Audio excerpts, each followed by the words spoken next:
নমস্কাৰ বন্ধুসকল, মই আপোনালোকক দৌৰা কেইটামান সহজ বৈজ্ঞানিক পদ্ধতি ক'বলৈ ওলাইছোঁ। যদি আপুনি এজন নতুন ৰানাৰ হয় বা আপুনি যদি প্ৰথম দৌৰিব বিচাৰিছে, তেনেহ'লে আপুনি এইকেইটা পদ্ধতি জনাটো অতি প্ৰয়োজনীয়। তেতিয়াহে আপুনি কম সময়ৰ ভিতৰত বেছি দূৰত্ব দৌৰিব পাৰিব, নতুবা এজন ভাল ৰানাৰ হ'ব পাৰিব। তেনেহ'লে দেৰি নকৰি বন্ধুসকল ভিডিঅ'টো আৰম্ভ কৰোঁ আহক।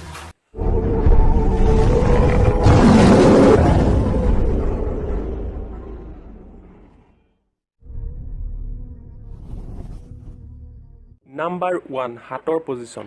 বন্ধুসকল, কিছুমান লোকে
নাপাহৰিব।